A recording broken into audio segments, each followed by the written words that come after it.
Bonjour et bienvenue à cette capsule d'information du bilan 2023 de la gestion des matières résiduelles au Québec.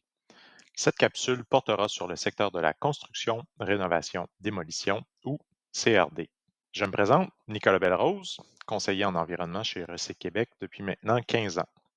Le bilan 2023 est le quatrième pour lequel je suis directement impliqué dans la réalisation de la section sur les résidus de CRD.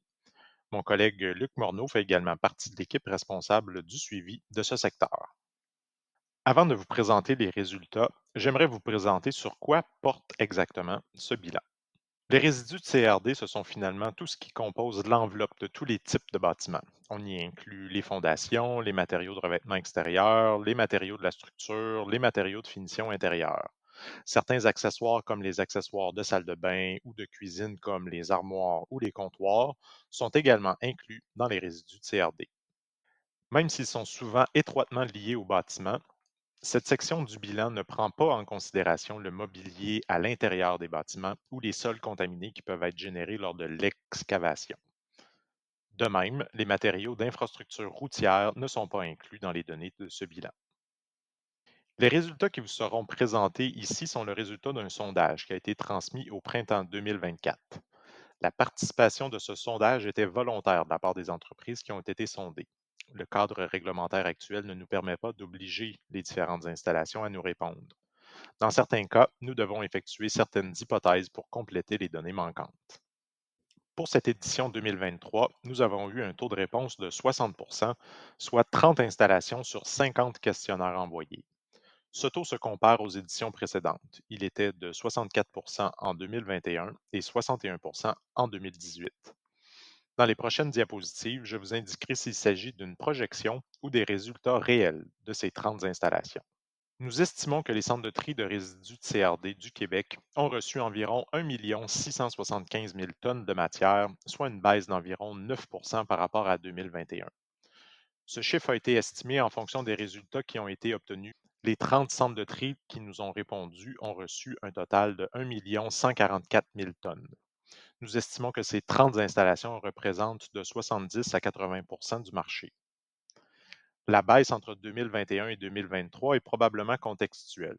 En effet, avec le recul, l'année 2021 a été une année record pour le secteur de la construction, notamment pour les mises en chantier résidentielles.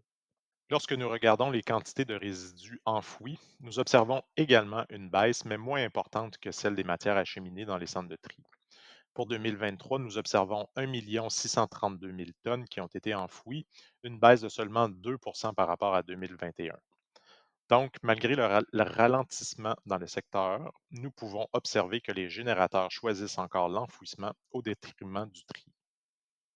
Si l'on compare l'origine des résidus de CRD, nous constatons que les quantités en provenance des chantiers sont en augmentation d'environ 6 à 1 75 000 tonnes. Toutefois, les quantités de résidus de CRD que l'on retrouve dans les déchets en provenance des ICI ou d'origine municipale sont en diminution. Pour obtenir de plus amples informations sur la composition de ce tonnage, je vous invite à consulter les résultats de notre caractérisation à l'élimination 2023. En additionnant les deux tonnages, soit la projection de ce que les centres de tri ont reçu et le tonnage des CRD enfouis, nous arrivons à une génération de résidus de CRD de 3,3 millions de tonnes. Ce sont finalement 50,6 des résidus de CRD qui ont été envoyés dans un centre de tri. Malheureusement, cette proportion est en constante baisse depuis 2015. L'absence d'obligation ou d'incitatif pour acheminer les résidus de CRD dans un centre de tri peut expliquer en partie cette baisse. Dans les différentes interventions de Recyc Québec depuis 2023, notamment auprès des différentes associations d'entrepreneurs en construction et des donneurs d'ordre, comme la Société québécoise des infrastructures, la SAQ et les municipalités, nous espérons voir une amélioration ou au moins une stabilisation de cette proportion dans les prochaines années. Maintenant, en ce qui concerne les résultats des centres de tri, ceux-ci ont acheminé 51 de leur matière vers des installations de recyclage ou de valorisation énergétique, une amélioration de 4 points de pourcentage par rapport aux 47 de 2021. Même s'il ne s'agit pas exactement des mêmes installations qui ont répondu en 2021 et en 2023, il y a tout de même plus de 80 des répondants qui l'ont fait pour ces deux années. Nous pouvons donc conclure que la situation s'améliore légèrement. En ce qui concerne l'objectif du plan du plan d'action 2019-2024 qui visait à ce que 70 des résidus de CRD soient recyclés ou valorisés en 2023, celui-ci n'a pas été atteint. L'objectif avait été établi alors que le taux de recyclage et de valorisation des centres de tri était de 53 dans le bilan 2018. Cette diapositive vise à schématiser les sorties réelles par type de destination des centres de tri répondants. Sur les 1 161 000 tonnes sortantes, ce sont 245 000 tonnes de matière CRD ou 21 qui ont été envoyées vers les installations de recyclage. Il s'agit principalement d'agrégats comme du béton, de la brique ou de l'asphalte, de bois et des métaux. Ensuite, il y a eu 259 000 tonnes ou 22 qui ont été envoyées vers des installations de valorisation énergétique comme des cimenteries, des usines de cogénération ou des serres. Le bois et le bardeau d'asphalte sont les principales matières acheminées vers ces installations. Dans la portion en gris, ce sont donc 49 des matières sortantes des centres de tri CRD qui ont été envoyées vers des sites d'enfouissement. La très grande majorité, soit 79 ou 444 000 tonnes, l'a été pour être enfouie par manque de débouchés. Il s'agit par exemple de tapis, de plastique, de fibres de verre, des revêtements de toiture plate ou encore des matériaux qui ont été assemblés. Par exemple, deux matières recyclables peuvent avoir été collées ensemble lors de la construction d'un immeuble. Ce collage vient nuire à la séparation des matières et à leur recyclage par la suite. Le reste des matières acheminées vers un site d'enfouissement a été souvent trié au préalable, mais elles sont tout de même envoyées vers l'enfouissement pour répondre à certains de leurs besoins. Par exemple, pour l'acheminement de chemins pour faciliter l'accès des camions aux zones d'enfouissement ou pour recouvrir les déchets à la fin des opérations journalières d'un site d'enfouissement.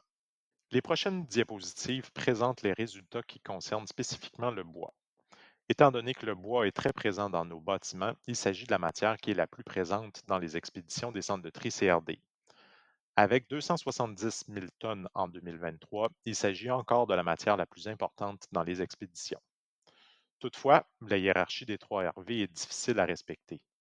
La valorisation énergétique prend plus de place que le recyclage, une tendance que l'on observe depuis les 3 derniers bilans. En 2018, pour chaque tonne de bois envoyée au recyclage, 2,5 tonnes étaient envoyées en valorisation énergétique. Ce ratio était relativement stable en 2021 à 2,6 tonnes, mais a grimpé à 3,2 tonnes en 2023. Voyons justement le portrait des recycleurs de bois. Il s'agit ici d'une sous-section des résidus de CRD qui présente les résultats de notre sondage fait auprès de 13 installations de recyclage de bois. Ces installations ont reçu un total de 1 617 000 tonnes de résidus de bois de toutes sortes. En plus du bois de CRD, il y a des résidus générés par les différentes installations lors des étapes de la transformation du bois. Les recycleurs du bois ont dû importer près de 300 000 tonnes de matière pour répondre à leurs besoins, dont 76 000 tonnes provenaient de centres de tri de CRD à l'extérieur du Québec. Ces installations étaient majoritairement des centres de tri de la Nouvelle-Angleterre. Le deuxième tableau présente les résultats de la caractérisation à l'élimination 2023. Le bois enfoui est en légère baisse de 4 par rapport à 2021 pour se situer à 716 000 tonnes. Je voulais vous mettre en relation les quantités de bois importés et avec les quantités de matériaux de construction en bois qui sont enfouis. Cette catégorie contient par exemple du bois de charpente, du contreplaqué ou des panneaux de lamelles orientées ou OSB. Ces matériaux pourraient servir d'intrants dans plusieurs installations de recyclage de bois. En puisant dans nos déchets, il serait donc possible d'être plus autonome. Si vous avez des questions, que ce soit sur des informations mentionnées dans cette capsule ou encore sur des informations contenues dans la fiche des résidus de CRD du bilan 2023, je vous invite à nous écrire à l'adresse courriel qui apparaît à l'écran. Veuillez noter que nous avons également un document de questions-réponses qui est diffusé avec la fiche sur notre site Internet. Je vous remercie de votre attention et bonne fin de journée.